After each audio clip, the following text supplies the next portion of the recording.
Assalamualaikum warahmatullahi wabarakatuh. Alhamdulillahirrabbilalamin. Assalatu wassalamu ala asrofil anbiya wal mursalin wa ala alihi wa sahbihi rasulillahi ajma'in. Puji syukur kita ucapkan atas kehadiran Allah subhanahu wa ta'ala, yang mana kita masih diberikan kesehatan dan keselamatan sehingga kita bisa melaksanakan kegiatan kita pada hari ini, yaitu seminar proposal. Baiklah, di sini izinkan saya memperkenalkan diri. Perkenalkan, nama saya Egi Gusta Pratama dengan NIM 211240123, Prodi PGMI semester 5E. Baiklah, di sini saya akan memaparkan hasil penelitian saya yang berjudul Implementasi Kurikulum Merdeka oleh Guru di kelas 4 di Min 1 Kota Bengkulu. Baiklah, yang pertama saya akan membahas mengenai bab 1, yaitu latar belakang. Tuntutan terhadap pengembangan kurikulum menjadikan pendidikan di Indonesia mengalami perubahan kurikulum. Peristiwa perubahan kurikulum berdampak terhadap kestabilan pembelajaran di sekolah, sehingga memerlukan peran guru sebagai pendidik untuk mengelola dan berperan penting dalam mensukseskan tercapainya tujuan pendidikan dan implementasi kurikulum yang tepat guna membentuk peserta didik yang berkarakter, berakhlak mulia, disiplin, dan bertanggung jawab. Berdasarkan hasil observasi yang dilakukan peneliti di Madrasah Ibtidaiyah Negeri Min 1 Kota Bengkulu, peneliti menemukan bahwa implementasi kurikulum Merdeka oleh guru di kelas 4 sudah diterapkan oleh guru yang mengajar, yaitu dengan menerapkan proyek penguatan profil pelajar Pancasila atau P5.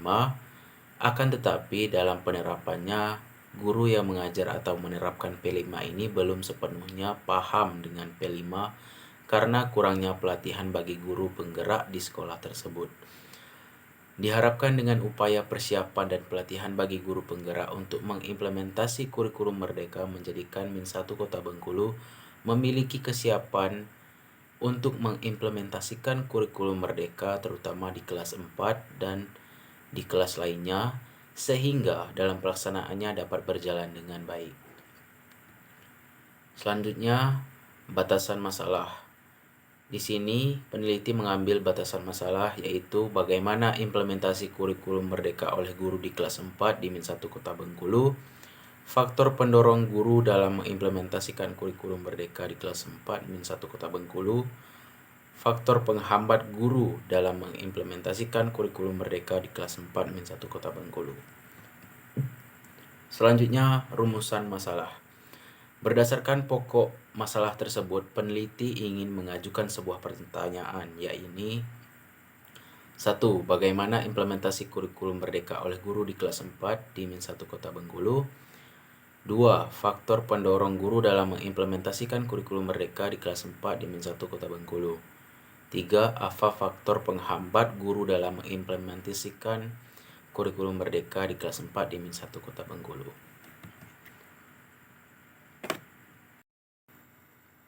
Baik, selanjutnya tujuan penelitian.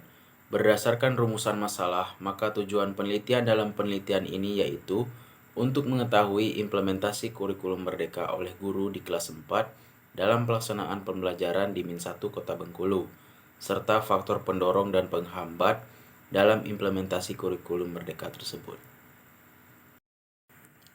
Selanjutnya, manfaat penelitian. Manfaat secara praktis. Yang pertama, bagi peneliti, penelitian ini dapat dijadikan sebagai bahan pembelajaran mengenai pengimplementasian kurikulum Merdeka. Manfaat bagi sekolah, hasil penelitian ini dapat dijadikan atau memberikan masukan dan bahan pertimbangan dalam rangka meningkatkan kesiapan sekolah dalam melaksanakan kurikulum Merdeka. Selanjutnya, manfaat bagi guru. Penelitian ini dapat dijadikan salah satu masukan untuk guru di sekolah maupun di perguruan tinggi sebagai pengukur kesiapan peserta didik dalam pembelajaran menggunakan kurikulum Merdeka. Selanjutnya, bab 2, kajian teori. Yang pertama, pengertian kurikulum. Kurikulum berasal dari bahasa Latin yakni curriculae, artinya jarak yang patut ditempuh oleh seorang pelari. Kurikulum dapat diartikan periode pendidikan yang harus ditempuh oleh seorang peserta didik yang bertujuan untuk memperoleh ijazah. Pada umumnya, kurikulum adalah serangkaian pelajaran termasuk materi pelajaran yang ditawarkan pada suatu sekolah atau universitas. Kurikulum yang efektif menyediakan guru, peserta didik, dan petugas administrasi dan para pengambil keputusan dengan rencana dan struktur yang terukur untuk menyelenggarakan pendidikan yang berkualitas. Yang kedua, fungsi kurikulum. Kurikulum dalam pendidikan memiliki fungsi dan kedudukan yang sangat penting dan strategis. Hal tersebut dikarenakan kurikulum akan membawa dan membentuk pendidikan sesuai dengan yang diharapkan. Fungsi kurikulum bagi anak didik. Keberadaan kurikulum sebagai organisasi belajar merupakan suatu persiapan bagi anak pendidik yang mesti diorientasikan kepada kepentingan peserta didik dan perlu diberikan pengetahuan untuk hidup pada zamannya. Fungsi kurikulum bagi pendidik atau guru. Guru merupakan pendidik profesional yang secara implisit telah merelakan dirinya untuk memikul sebagian tanggung jawab pendidikan yang ada di pundak para orang tua. Fungsi kurikulum bagi kepala sekolah. Kepala sekolah merupakan administrator dan supervisor yang mempunyai tanggung jawab terhadap kurikulum. Fungsi kurikulum bagi kepala sekolah adalah sebagai pedoman dalam mengadakan fungsi supervisi, yakni memperbaiki situasi belajar. Fungsi kurikulum bagi orang tua. Bagi orang tua, kurikulum difungsikan sebagai bentuk adanya partisipasi orang tua dalam membantu usaha sekolah dalam memajukan putra-putrinya. Selanjutnya yang ketiga yaitu manfaat kurikulum. Pada dasarnya kurikulum bermanfaat untuk mengarahkan proses belajar mengajar sehingga tujuan pendidikan nasional dapat tercapai dengan baik. Selanjutnya yang keempat yaitu komponen kurikulum. Yang pertama ada komponen tujuan, komponen isi, komponen strategis, dan komponen evaluasi. Yang kelima, prinsip-prinsip kurikulum. Prinsip umum yaitu prinsip relevansi, prinsip fleksibilitas, prinsip kontinuitas, prinsip praktis, prinsip efektivitas. Selanjutnya yaitu prinsip khusus. Ada beberapa prinsip khusus dalam pengembangan kurikulum.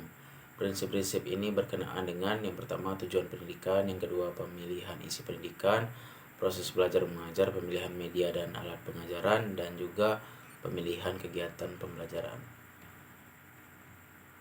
Kurikulum Merdeka. Kurikulum Merdeka adalah kurikulum yang memiliki tujuan mengembangkan minat dan bakat sejak dini dengan menitik beratkan pada materi pokok, pembentukan karakter dan kompetensi siswa.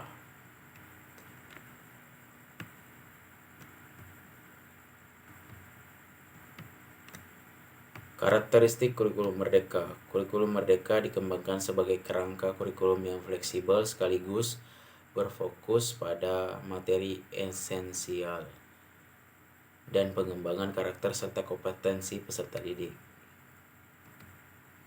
Struktur kurikulum merdeka. Yang pertama, pembelajaran reguler dan rutin yang merupakan kegiatan intrakurikuler. Yang ke B yaitu proyek penguatan profil Pancasila atau P5. Yang keempat yaitu tujuan dan landasan pelaksanaan kurikulum merdeka. Kebijakan perubahan kurikulum yang digagas oleh Menteri Nadiem Makarim adalah kurikulum merdeka yang mengusung konsep merdeka belajar. Konsep itu awal dikenalkan oleh Nadiem guna memperbaiki pendidikan Indonesia atas tuntutan perkembangan zaman dan memperbaiki sistem pendidikan pasca COVID-19. Baik, selanjutnya pengertian guru. Guru adalah sosok manusia yang harus ditiru sebagai salah satu unsur dalam penyelenggaraan sistem pendidikan di sekolah. Guru memiliki peran yang sangat penting dalam membentuk, membina, serta mencapai hasil pendidikan. Peran tersebut tentu akan sangat terasa apabila sosok guru mengajar di daerah atau desa-desa yang jauh dari hingar-bingar kegiatan manusia seperti kota. Selanjutnya, peran guru dalam mengimplementasikan kurikulum merdeka di sekolah. Yang pertama, guru penggerak sebagai penggerak komunitas belajar guru. Guru berperan sebagai penggerak Komunitas guru belajar dapat dipahami bahwa sesama guru harus saling mendorong untuk terus belajar dalam meningkatkan kualitas mengajarnya. Yang kedua, guru penggerak sebagai agen perubahan. Perkembangan ilmu pengetahuan dan teknologi memberikan pengaruh besar terhadap kehidupan manusia. Perubahan-perubahan yang terjadi tersebut menyebabkan meningkatnya kemampuan dan harapan masyarakat terhadap kemampuan guru. Dalam hal ini, guru dituntut untuk mampu memberikan perubahan dalam proses pembelajaran yang menuntut konprofesionalan, yang mana jika di masa lalu guru berperan sebagai sumber belajar, maka di masa sekarang guru berperan sebagai fasilitator di tengah disrupsi sumber belajar. Selanjutnya masuk ke poin E, yaitu hambatan guru dalam mengimplementasikan kurikulum Merdeka di SD. Yang pertama ada sumber manusia. Yang dimaksud dengan sumber manusia menyangkut guru, siswa, dan orang tua. Banyak guru, khususnya yang usianya sudah lanjut, kurang memahami penggunaan teknologi dan aplikasi, sehingga proses belajar mengajar tidak berjalan semestinya dan berakibat pelaksanaan sistem pembelajaran tidak berjalan secara maksimal.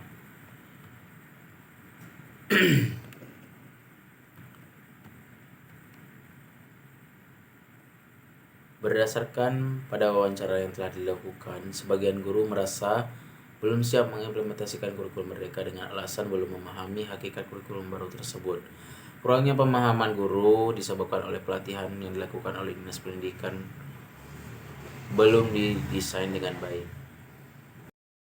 Berdasarkan hasil wawancara yang telah dilakukan oleh peneliti, sebagian guru merasa belum bisa mengimplementasikan kurikulum Merdeka dengan alasan belum memenuhi hakikat kurikulum baru tersebut.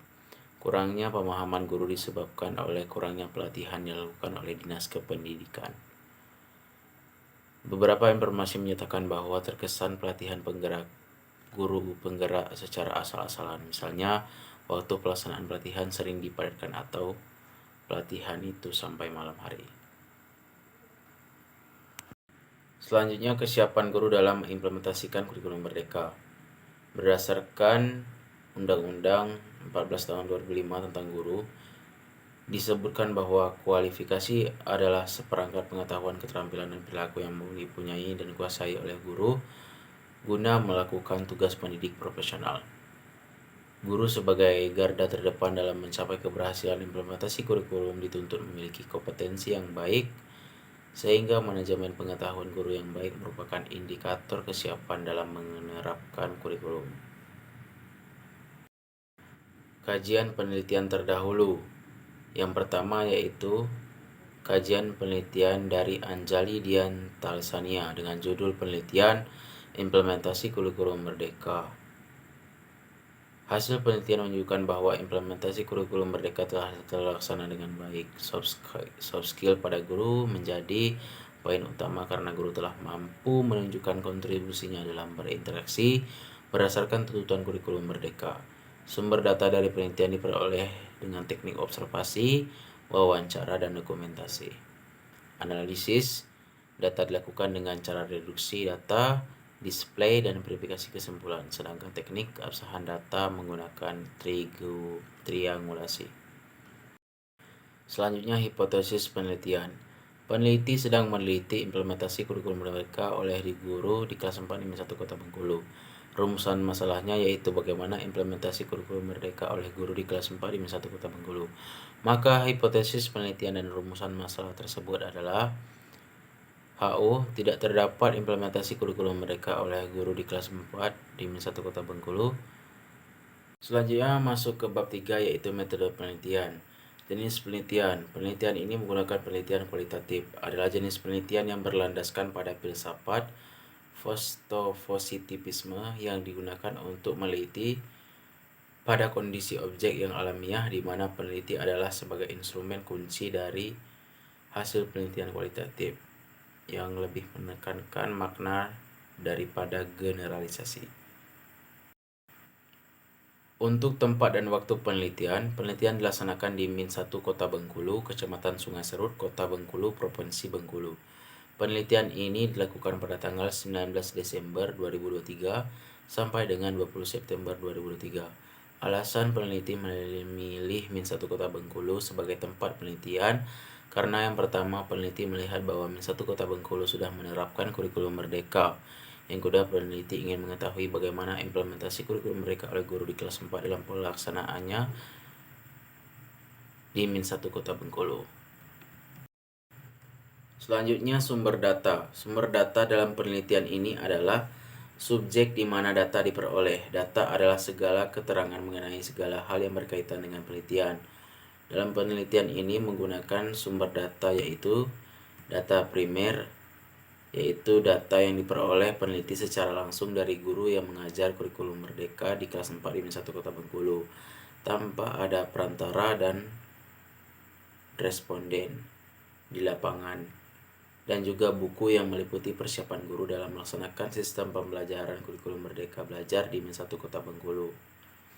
Yang kedua yaitu data sekunder, adalah data yang mendukung data primer dan data yang didapat melalui perantara dalam aturan atau antrian.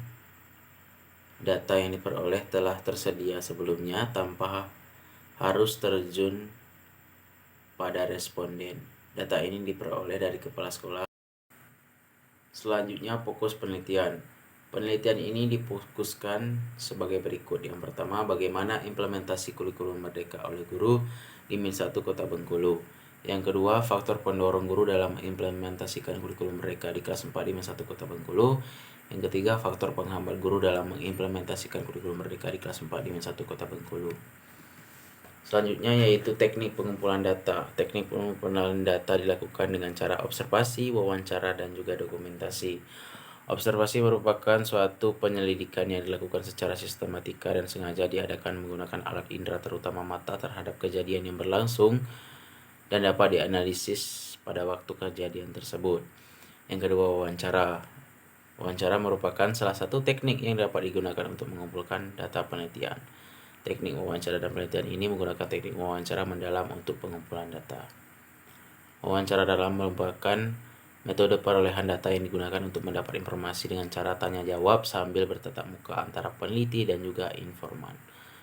Selanjutnya ada dokumentasi. Selain melalui observasi dan wawancara, informasi yang diperoleh oleh peneliti yaitu lewat fakta yang tersimpan dalam bentuk surat, catatan harian, arsip foto, hasil rapat, jurnal kegiatan, dan juga sebagainya.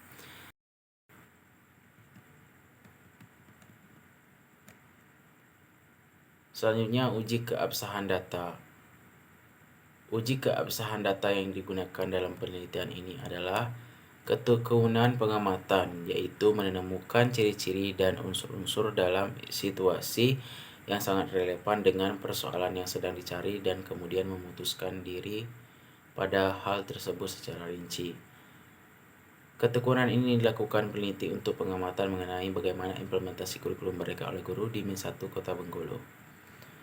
Triangulasi, yaitu sumber data dilakukan untuk pengecekan terhadap data penggunaan sumber pengumpulan data, yang mana apakah informasi yang didapat dengan hasil wawancara sesuai dengan hasil observasi. Triangulasi dengan sumber artinya membandingkan dan mengecek ulang derajat kepercayaan suatu informasi yang diperoleh melalui waktu dan alat yang berbeda dalam penelitian kualitatif. Selanjutnya ada tahap analisis data. Yang pertama, tahap reduksi data, yaitu proses pemilihan, pemutusan perhatian pada penyederhanaan, pengabstrakan, dan transformasi data kasar yang muncul dari catatan tertulis di lapangan. Yang kedua yaitu tahap penyajian data. Tahap penyajian data adalah kegiatan ketika sekumpulan informasi disusun sehingga memberi kemungkinan akan adanya penarikan kesimpulan dan pengambilan tindakan. Tahap terakhir adalah penarikan kesimpulan, yaitu upaya penarikan kesimpulan dilakukan secara terus-menerus selama berada di lapangan. Baik, mungkin itu saja pemaparan materi dari hasil penelitian yang saya lakukan. Lebih kurangnya saya mohon maaf. Saya akhiri. Wassalamualaikum warahmatullahi wabarakatuh.